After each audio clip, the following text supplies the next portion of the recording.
அனைவருக்கும் என் இனிய வணக்கங்கள். நம்ம தொடர்ந்து கருட புராணத்தில் உள்ள சின்ன சின்ன விஷயங்கள பத்தி நம்ம தெரிஞ்சுக்கிட்டு வரோம். அந்த வரிசையில இன்னைக்கு வந்து பகவான் சொல்றாரு, தான தர்மங்கள் செய்தவர், உத்தமமானவர்கள், இவங்க பெரியவர்களுக்கும், சான்றோர்களுக்கும் அ பொண்ணு, பொருளு இதெல்லாம் கொடுத்து உதவுனவர்கள் வந்து விமானம் ஏறி செல்வார்களாம். அடுத்தபடியாக பெரியவர்கள் விருப்பத்தை நிறைவேற்றி அவர்கள் விரும்பியவாறே சில விஷயங்களை செஞ்சு கொடுக்குறாங்க இல்லையா பெரியவர்கள், அவர்கள் வந்து குதிரை மீது ஏறி செல்வார்களாம்.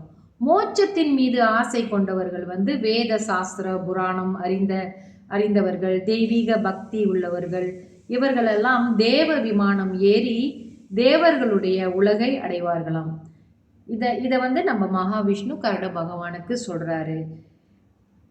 இந்த வகையான சம்பந்தப்பட்ட இந்த விஷயத்துல எந்த விஷயத்திலுமே சம்பந்தப்படாத, அதாவது நல்ல காரியங்கள்ல சம்பந்தப்படாதவர்கள் வந்து கால்நடையாகவே யம தூதர்கள் வந்து அவர்களை துன்புறுத்தி கொண்டே அவர்கள் கடந்து போகும் அந்த இறந்த பிறகு கடந்து போகக்கூடிய அந்த பாதையில நிறைய கஷ்டங்களை அனுபவித்து கொண்டே செல்வார்கள். அதாவது தான தர்மம் செய்யாமல், பெரியவர்களை மதிக்காமல் இருந்தவர்கள் எல்லாமே அந்த மாதிரி கஷ்டப்பட்டுட்டு தான் இறப்புக்கு பின்னும் அவர்கள் சிரமப்பட்டு கொண்டிருப்பார்கள். இன்னும் வாழும் காலத்திலே அவர்கள் வந்து இறந்த பிறகு ஒரு வாழ்க்கை இருக்கு என்பதை அவர்கள் அறியாமல் வாழ்ந்தவர்கள். இந்த உலகத்தில் கிடைக்கின்ற